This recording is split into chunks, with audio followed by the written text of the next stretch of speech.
Should we suspend? Because what Her Honor is saying is not written in the bill. So I don't know if We Her may Honor suspend, would Mr. President, like but- me to approach and try to explain, because I understand what Her Honor is trying to say. What I'm saying is it's not written in the bill. Mr. You President, can we ask may your suspend. staff because it's not written in the bill. We may suspend, Mr. President, but it is actually written in the bill, and I was Kindly read quoting it. the gentle lady Kindly read it when I into the responded to her record. question. Then read it into the record, because yung binanggit niyong 5 items, nandyan nakasulat yan. But line 27, section 2, line 27 says, the promissory note shall be secured by any or a combination of the following. Yun nga kung binanggit nyo, nandyan yan. But it says a promissory note will be secured. My question was, paano mabubuhay ang mga ospital kung wala ng promissory note? Hindi nyo pwedeng ibato ito kasi ito sabi, the promissory note will be secured by the following. Perhaps Your Honor would like to make an amendment that says that in lieu of the promissory note, kasi yun ho ang sinasabi ninyo. Ang sinasabi ko, hindi nga ho nakasulat. So would you like to propose? Because we are happy to study and support. But hindi nga ho nakasulat yun. Yun lang naman ang puntos ko. Hindi pwede kasi yung intention natin hindi klaro sa batas. Okay, so I would like to bring the body up to speed. No, the current law requires that there is a promissory note that is executed by the patient, and the reason for this, dear colleagues, is because a lot of the private hospitals, they do not have endless cash flow. They are also running a business. Karamihan po niyan mga single proprietary owners na mga doktor mismo, and they also have to pay for their staff, for their lab technicians, for they have to cover all the investments they made, the purchases of their equipment, etc. So the reason that the law requires a promissory note, kasi hindi naman din kayang saluhin ng mga private hospitals yung yung hospital bill ng mga pasyente. Sino magbabayad, di ba? I mean, common sense po sa lahat ng kahit sari-sari store ka, kahit anong negosyo mo, at some point somebody has to pay the bills. So ang law natin as it stands may promissory note, but the proposed amendment of the sponsor is provided that no promissory note shall be required of indigent patients who have been endorsed by the Medical Social Services Office of the hospital, medical clinic, or any similar facility to the Department of Social Welfare and Development. Provided further that those patients who are partially recovered shall sign a waiver undertaking that they are assuming the risk of the consequences for requesting for discharge despite having not fully recovered. So ang question po natin sa sponsor natin, magkano ho ang impact nito sa ating private hospitals na wala ng promissory note? Magkano ba ang normal? Her Honor can answer in any way she would like based on the data that she has. Ilan ba ang indigent patients natin na pumapasok sa DOH hospitals? Because for now, pag DOH hospital, sabi ng DOH at ng PhilHealth, wala nang babayaran. Yun ang zero balance billing. ZBB. I was gonna say zero sum, parang iba namang concept yun. Zero balance billing, ZBB. So yan ang DOH hospitals. And then, na-cover na ba yung LGU hospitals? Hindi pa. Hindi pa po, parang nagpa-pilot pa lang. Okay. So yung question natin, when this was first brought up, I think we were deliberating the budget. Alam ni Senate President yan kasi siya yung chairman ng ating Committee on Finance. Yung question is, paano naman yung mga LGU hospitals? Kasi if you are a patient, you do not even distinguish between a DOH hospital and an LGU hospital. Basta you will go to a hospital that is near you and that can take care of you. So hirap na hirap yung mga mayor na masabi sa pasyente na, ay hindi ka namin covered kasi hindi kami DOH. LGU din pasyente, ha? They do not understand that distinction because in their mind, this is a public hospital. Sabi, ZBB. So later on, nag-clarify ang DOH na DOH hospitals lang. And then now, my understanding is they are piloting some LG hospitals.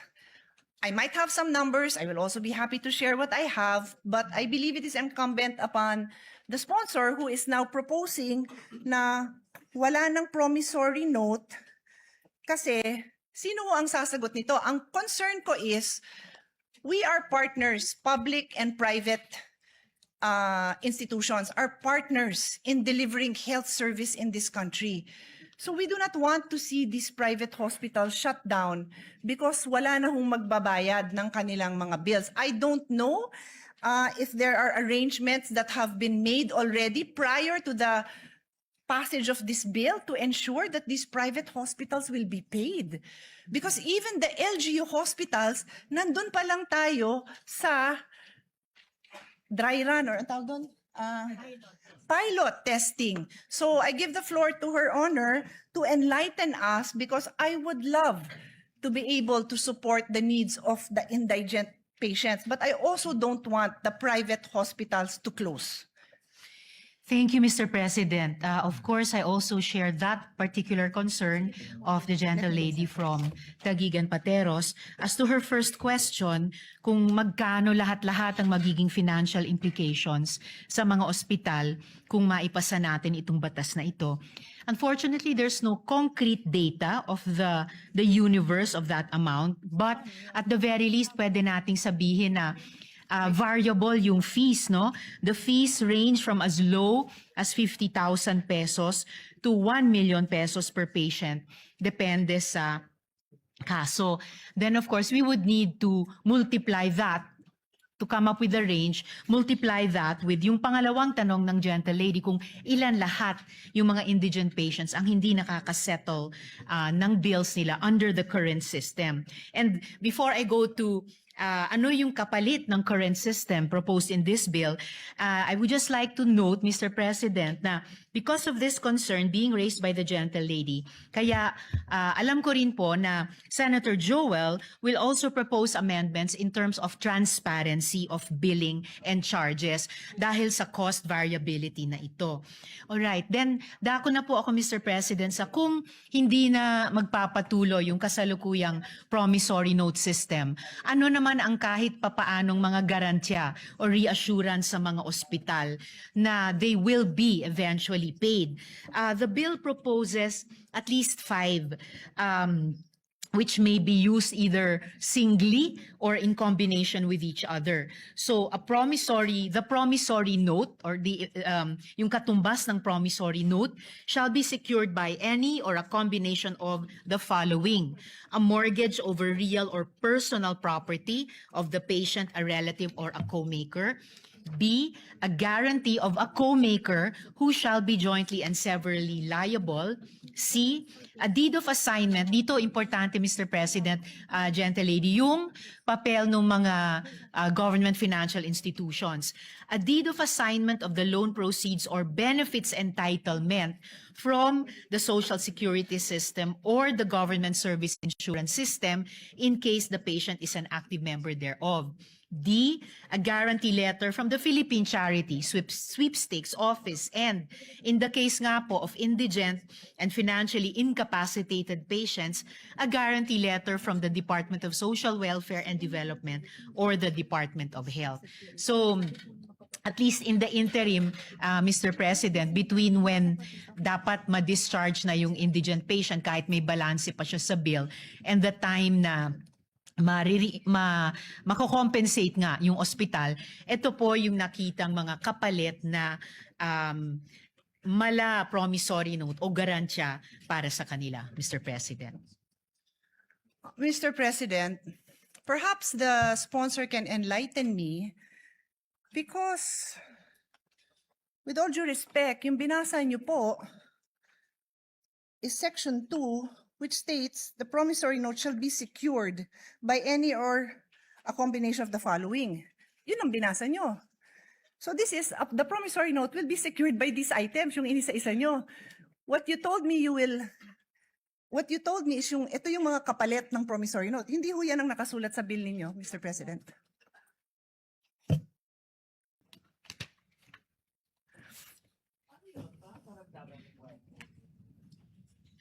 No, Mr. President, it will be a different system. Kung dati the indigent patient and his or her family were on their own to execute a promissory note kahit wala or kulang na kulang ang anumang collateral. Here, there is a promissory note in their name but backed up not by them all their by their lonesome, pero itong mga social protection and government financial institutions natin. And without leaving this topic, if the gentlelady wishes to pursue it, just relating to an earlier question of hers, in terms of proxy data, yung tinatanong po nila na magkanong magiging cost implications, lalo na sa mga private hospitals, kung maipasa yung batas na ito. So babalikan, If- sorry, just so for clarity lang, Yes. binabalikan niyo yung unang question ko kasi yung question natin ngayon is your response to me. Yes. So which one first? Oh, Because sabi hindi ko ba po, tayo- Mr. President, na without leaving this topic, just para hindi So, ko balikan natin malimutan. yung sa numbers. Yes, Okay, I just sure. want to add Okay. yung sagot ko kanina dun sa isa sa mga naunang tanong ng gentlelady na to use proxy data, if private hospitals are claiming 7 to 10 billion pesos from PhilHealth, then at least for purposes of discussion, we could assume around that amount yung implication sa kanila kapag maipasa itong batas. So that 7B to 10B worth of payments due sa kanila ay ipasasalo natin sa ganitong bagong sistema. And then, again, mindful of the... Can I comment on that one? Yes, Kasi Mr. President. otherwise, either I'll comment on this now or ililista ko lang kasi It's all right, Mr. President. sige. So The gentlelady may her proceed. honor's theory is that based on the claim of private hospitals to PhilHealth, and her honor said it is 7 to 10 billion, yan yung ina-assume ng ating sponsor na amount that is needed to cover indigent patients. Yes, Mr. President. Saan mo nanggaling yung figure na yon? From PhilHealth, Mr. President, with this What is the aggregated... exact line item for that? Because I've sponsored the budget of PhilHealth and maraming hinihingi ang PhilHealth. So hindi ko kayang tanggapin na yan necessarily ang pang-indigent because the record also shows napakaraming indigent patients who don't bother going to the hospital because alam nilang wala silang pangbayad. So this is probably the bill for lower middle class or middle class patients who cannot even cover the bill. Hindi pa yata ito yung sa indigent. So we have to be clear if we are going to mention numbers that this definitely covers the sector that we are referring to. Yun lang naman yung reason kung bakit nagtatanong ako ng numbers kasi nakakatakot magpasa ng batas na to at batas ko to at gusto ko naman talaga siyang pagandahin na hindi tayo clear sa figures natin, Mr. President. Yes, Mr. President, I'm just pulling up the disaggregated data for which we came up with this proxy data of a range of 7 to 10 billion pesos. And I will be giving that to the gentlelady during this interpellation or this period of amendments. Additionally, Mr. President, before returning to the latest concern of the gentlelady, mindful of the apprehensions and reservations raised by the good senator from Taguig Pateros regarding the possible cost implications to government, the sponsor wishes to place on record that the provision is anchored on the availability of medical assistance programs of various government agencies as provided under this bill na binanggit ko nga, Mr. President, as well as, of course, the continued implementation of the government's zero balance and no balance billing policies. And in line with this, the sponsor is likewise inclined to accept the proposed amendment of the good senator from Taguig when she proposes it, requiring the Department of Health to establish the criteria for indigency and the requirements necessary to qualify for the said exemption at a later time, Mr. President.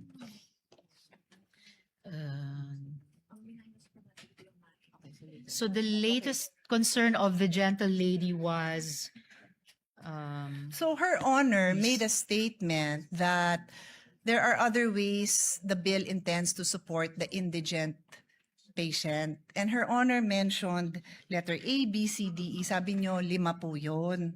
Ang sinasabi ko po sa inyo, kindly educate me because yung sinabi nyo, wala yan sa bill. Ang naka-enumerate dyan na 5 items are it says the promissory note will be secured by any of the following. So may promissory note pa rin. So Her Honor is simply addressing dalawang sitwasyon natin. Sino ang kailangan magbigay ng promissory note at based dun sa dito sa amendment nyo, the indigents will no longer be required to execute a promissory note. Tapos dinagdag nyo, pero ito yung mga pwede nilang gawin. Wala nga ho yun. Yung sinabi nyo, wala sa bill nyo. Ang nasa bill ay yung mga 5 items that are used to secure a promissory note. So that covers the people who need to pay a promissory note. So Her Honor has to clarify this because it's not, what she's saying is not in the bill.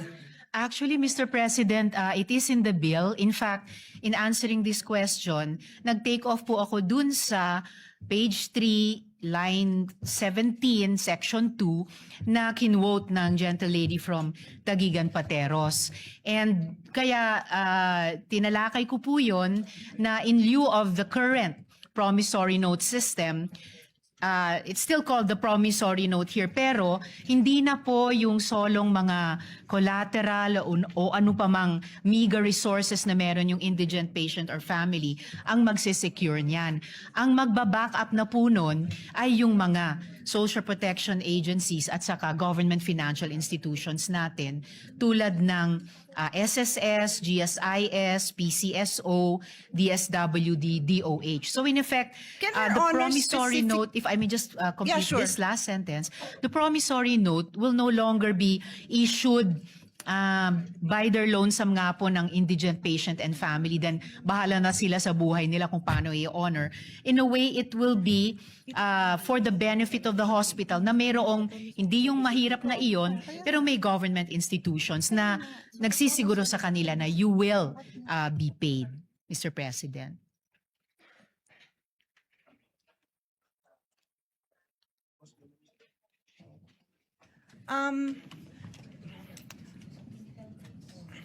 Should we suspend? Because what Her Honor is saying is not written in the bill. So I don't know if We Her may Honor suspend, would Mr. President, like but- me to approach and try to explain, because I understand what Her Honor is trying to say. What I'm saying is it's not written in the bill.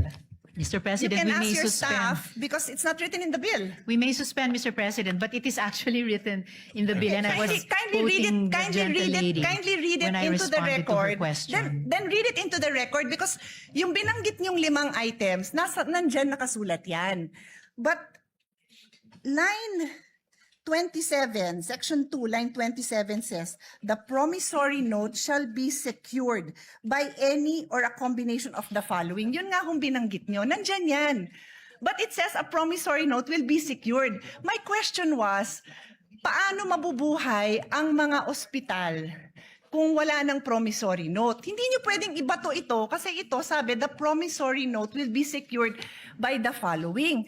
Perhaps Your Honor would like to make an amendment that says that in lieu of the promissory note, kasi yun ho ang sinasabi ninyo. Ang sinasabi ko, hindi nga ho nakasulat. So would you like to propose? Because we are happy to study and support. But hindi nga ho nakasulat yun. Yun lang naman ang puntos ko. Hindi pwede kasi yung intention natin, hindi klaro sa batas. Well, that's why I'm glad, Mr. President, that we are in the period of amendments because this representation is very open to proposed amendments, including subject to style, to not just improve the content of the bill, pero klaruhin ang crystal clear kung ano po yung intent niya. So no problem with that, Mr. President. Yes, and that is what I'm doing by using the period of amendment to make the interpellations. I am making it known to the sponsor that what she is saying is not in the bill. So I believe if yun po ang intention ng sponsor, then kayo po ang isulat niyo po yun kasi kayo ang nagsabing yun yung gusto niyong gawin eh. Di kayo po ang magsulat nun and we will be happy to review it kasi hindi ko po amendment yun. Ako yung nagtatanong kung ano ang gagawin ng ospital kung wala siyang promissory note. So sabi niyo ito. So tinatanong ko saan nakasulat yun?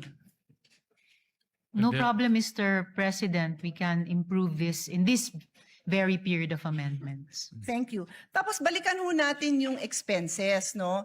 I can suspend and Her Honor can look at her numbers because I will also be presenting numbers. Her Honor also mentioned 50K to 1 million per patient.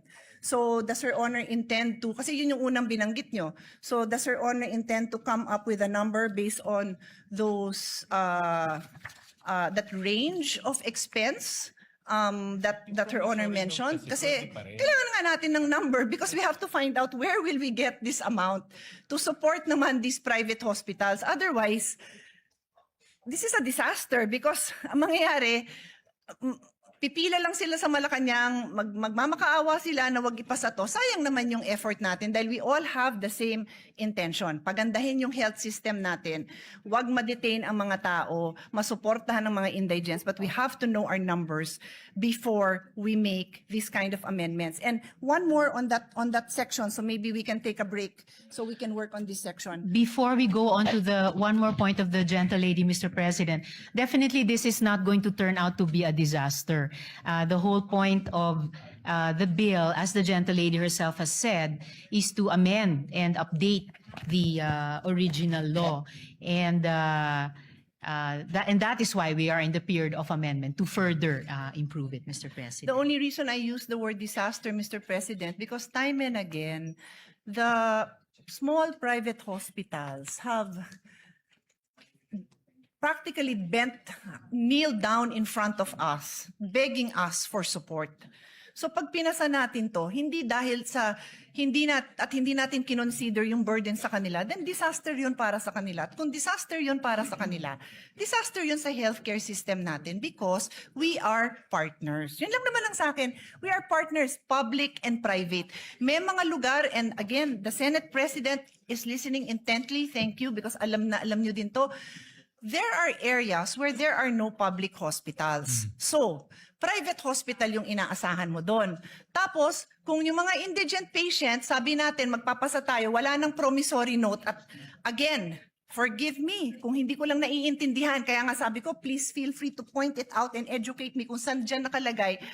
Ano ba yung in lieu of the promissory note na matatanggap ng ospital? Kasi, kung wala, mababaon sila sa utang, magsasara sila. And that threat has happened many times. Alam ni Senate President yan. Ilang beses yan hindi lang nag-threaten. Some of them really closed.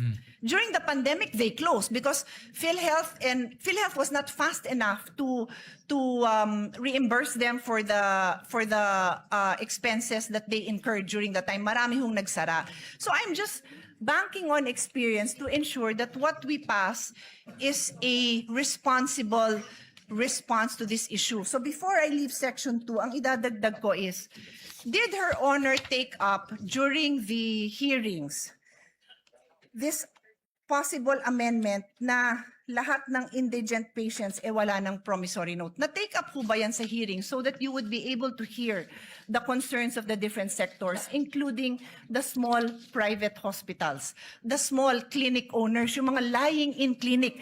Maliit lang ang singil niya na pag nanganak ha, I'll try to pull out that number. It's not a huge amount because it's just a lying-in clinic, overnight pag nanganak. So pag indigent, the amendment now is lahat ng indigent patients wala nang babayaran. Wala nang promissory note. Sorry, to be clear, wala nang promissory note.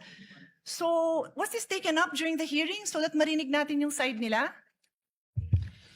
No, Mr. President, it wasn't taken up to have no promissory notes. The change, Mr. President, was that, as I mentioned earlier, hindi na po mag-isang mag-i-issue ng promissory note ang mahirap, kahit sapilitang magkakabit siya ng kakarampot na nga na pagmamayari niya bilang di umanong collateral. Ang magbaback up na po ng promissory note, which is now more a document for the benefit of the hospital, ay ito nga pong mga social protection at saka government financial institutions na binanggit ko po kanina. So, ang ibig niyo, Mr. so two President. things I want to establish. Number one, hindi niyo nga na-take up yan, pero ang impact nito napakalaki sa private hospitals. Wala silang chance na marinig ang side nila kasi hindi yan na-take up during the hearing. Ang sa akin naman po, I understand, no? May liberty naman po tayo mga parliamentarians na ma-take up sa floor ang mga iba-ibang amendment. Naintindihan ko naman naman po yun. Pero pag napakabigat nung impact, it's either na-take up yan sa hearing or bibigyan natin sila ng time na mabigay din nila yung posisyon nila dito. Kasi sobrang laki talaga ng impact sa kanila. Please give me the number of private hospitals. 864 private hospitals. There are 864 private hospitals spread out all over the country. And like I said, there are certain areas where there are no public hospitals. So ang tatakbuhan lang ng tao, private hospitals. So kung hindi sila narinig sa hearing, sana man lang marinig din natin yung position nila on this issue. And before, as I said, I leave Section 2. Your Honor if keeps the gentlelady would allow, Of before we course. move to another No, I'm not leaving yet. point. I have another point on Section 2. If I may just respond to this latest point. I did not say po na hindi inimbita ang mga private hospitals. We did invite them to the hearing, and as far as we can remember, they had no opposition to changing the promissory note system, and in large part changing it by backing it up, hindi sa collateral ng mga mahihirap na, kundi yung guarantee at financial capacity ng mga government financial institutions at saka social protection agencies. Ang sinabi ko pong hindi ay hindi natalakay ang isang no promissory note system. But did we invite the private hospitals? We did po, Mr. President. Yes, thank you for clarifying that. Maganda namang clarification yon kasi magandang napapakita naman natin na naimbita naman. Pero yung topic na yan hindi na pag-usapan. And if Her Honor, again, may clarify, ano ho ba yung version ng bill na natalakay doon? Yung no promissory note sa indigent patient, sabi ng ating sponsor, hindi natalakay. How about yung no promissory note to senior indigent patients? Natalakay yata yon. Tama ho ba ako? Yes, Mr. President, tinalakay po para sa senior citizens. So ang pagkakaintindi po natin, and again, correct me if my understanding is wrong, ang na-bring up at ang alam ng mga nag-attend ng hearing is that i-consider yung no promissory note sa senior indigent patient. Kaya lang, pagdating na sa committee report, naging indigent patients lahat na. Kaya nga pati yung example ko na maternity lying in clinic, kasama na rin po dyan. Ang laki rin ho ng tama nila. When I said 800 plus hospitals,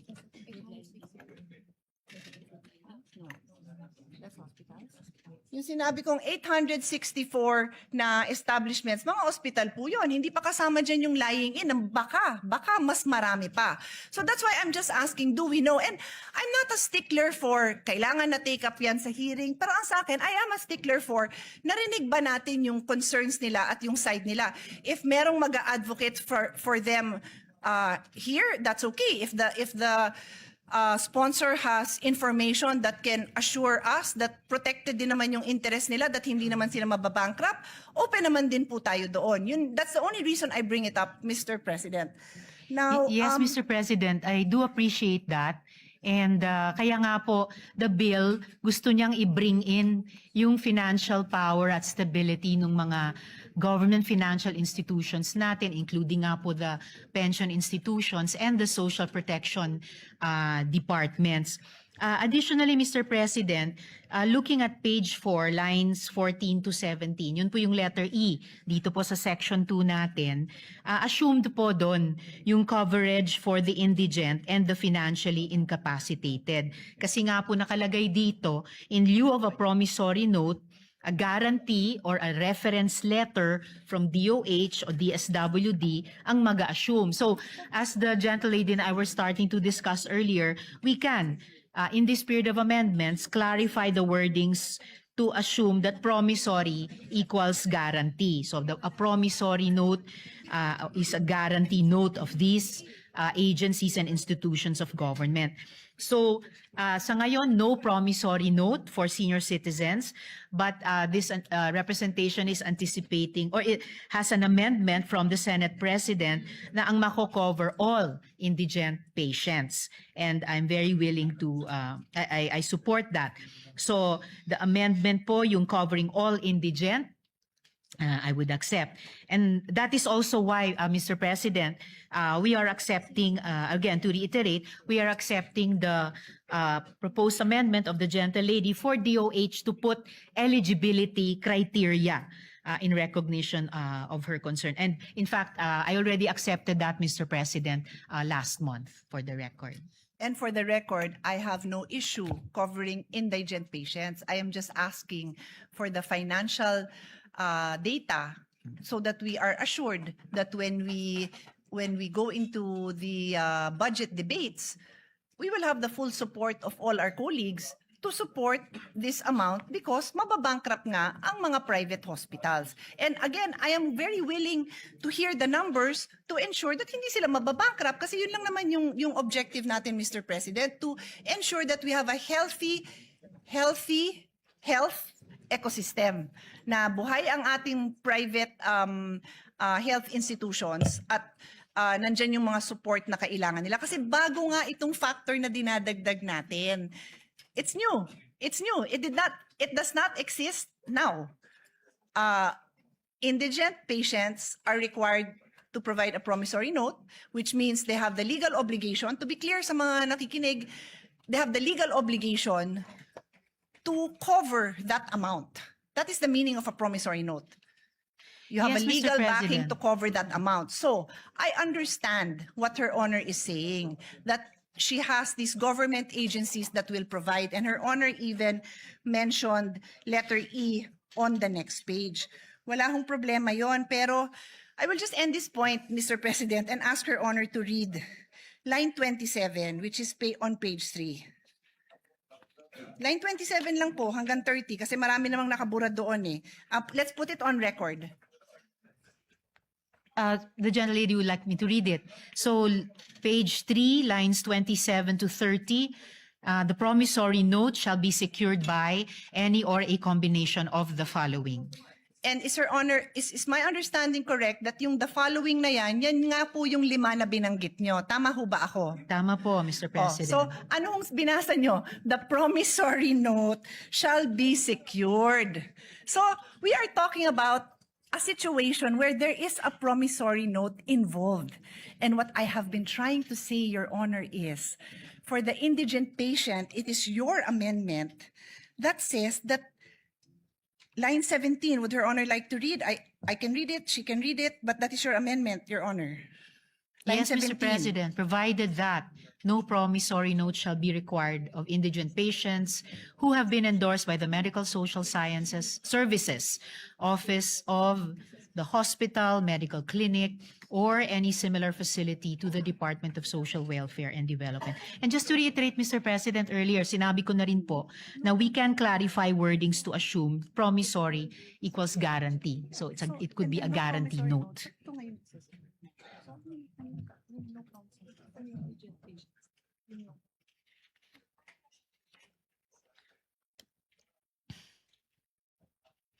Saka wala rin naman pong changes sa Yes. Mr. President, assuming sa budget allocation dahil nasa loob naman ng DOH at DSWD budgets yung MAIFIP at AIX respectively nila. Yun po yung intent din sa bill na to. Mr. President, Your Honor just read line 17, no promissory note shall be required of indigent patients. So paano sila mag-a-avail nung nasa line 27 nga na pinasa nyo? Yun nga yung provision that requires a promissory note. It simply elaborates what can be, what security is allowed. Yun lang yung pinopoint out natin. Kasi Her Honor keeps on pointing to the alternatives to a promissory note. Wala nga hong nakasulat sa batas nyo na ganon because Section 27, which you just read, Her Honor just read into the record, refers to the security of a promissory note. That's So why, you Mr. might require President, another provision, Your Honor. I am just trying to put into words your intentions kasi kayo ho ang may intention na ito eh.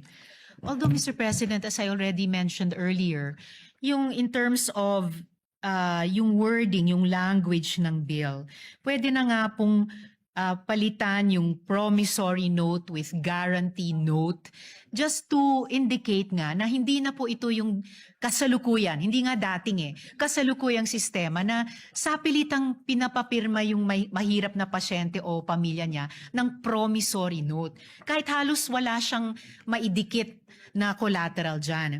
So if it makes it clearer change promissory note to guarantee note. And of course, kung saan sa bill nag-a-appear yung salitang promissory, papalitan din ng salitang guarantee note. Ang importanteng pagbabago, Mr. President, ay pinapasok na po natin yung financial backing nitong mga pension systems at nitong mga government agencies, nitong mga government financial institutions, na ito yung magsaspare dun sa mahirap na pasyente at pamilya niya na sa pilitang magpirma ng promissory note. Ito rin yung assurance sa ospital, pati yung mga private hospitals na definitely mababayaran sila. Kung tama po yung estimation po namin na 7 to 10 billion pesos ang financial implication, particularly sa mga private hospitals.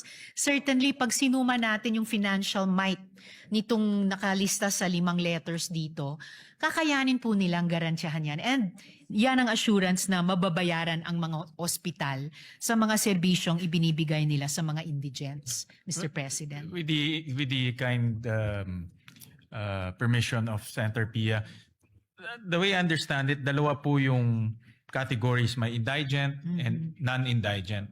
Ang indigent, hindi na po pwede mag-issue ng promissory note. Dito papasok si DSWD para to assure the payment to the hospitals. For non-indigent, pwede pa rin mag-issue ng promissory note backed by the 5 different guarantees. So, in Maaari other po, words, Mr. President. I think that's the way it's structured. But that is correct. Yeah. So I think ang suggestion ko ho is to make it very clear that for indigent, it's the government that will assure the payment to the hospital so that yung operations nila, I see the point of Senator Pia, hindi ma-hamper yung operations nila. I think that should be stated clear in the bill. Para kung ako man si hospital, walang promissory note, si government na will step in and pay for my arrears. Yes, Mr. President, and will do to make it clearer. Pero salamat din sa pagbanggit kahit yung mga non-indigent, halimbawa yung mga middle class. Minsan, kahit middle class po ay maaring kapusin. So, this could be like a range of financial buffer para sa mga pasyente. Yung mga indigent talaga, at least masasandigan nila itong mga institusyon, and yung non-indigent, if necessary at kung magkakwalipika sa mga criteria, maaring mag-avail of din kahit partially. Pero syempre, alam naman po natin ang pinakamadalas na de-detain dahil may bill or may balanse pa sa bill ay yung mga mahihirap. So sila po yung aasahan sana natin dito sa 5 nakalista. Yeah, well, I suggest for the indigent good sponsor, malista natin yung DSWD, DOH, PhilHealth, even PCSO, yung mga government institutions who provide assistance so that kung ako yung hospital, alam ko, assured din ako na mababayaran din ako. Yun ang, I think Senator Pia is correct in saying, pag maliit ka, wala ka ng, you rely on your cash flow eh. Pag mawawala yung cash flow na yun, mahirapan sila to continue with their operation. And we'll provide some suggestions to that effect. Salamat, Mr. President. So ngayon pa lang, I could see 2 possible conditions na isasama natin or criteria. Kapag indigent patients, no promissory note. And for other patients, maaring may promissory note pero backed up pa rin by the 5 securities bilang guarantee sa ospital. And I thank the good Senate President for those that additional guidance. Mr. President, we could suspend for the moment so that we can fix the provision with the staffs, both of the good gentlewoman and the Senate President. Yeah. So with that, Yes, yeah. but what thank you for that. Thank you for the clarification, Mr. Senate President, because that's exactly what I was trying to say. All right. I was just pointing that out, that it is not clear where that money will come from. And what we have not established is what is that amount. Because I am prepared later on when we resume to show that the amount I have is much more than, I think her honor said 7 to 10 billion, if I'm not 5 mistaken. to 7 billion pesos. 5 to 7. The Mr. numbers I President. have are much bigger. I just want to study it a little bit more because it's not my goal to prolong this. I also want to Not pass 7 this. to 10, Pero I sorry. want to be responsible about this. Otherwise, I will have to make a reservation in the passage of this measure because when the budget time comes, or even before that comes, mark my word, pipila ang ating mga private hospitals to object to the passing of this. And we don't want that. No, we want them to know that it's a Senate that listens to the people and passes responsible bills. Thank you, Mr. President, for your clarification. Just correct my last note, Mr. President. 7 to 10 billion pesos. My numbers are Thank you, much Mr. higher, Mr. President. President.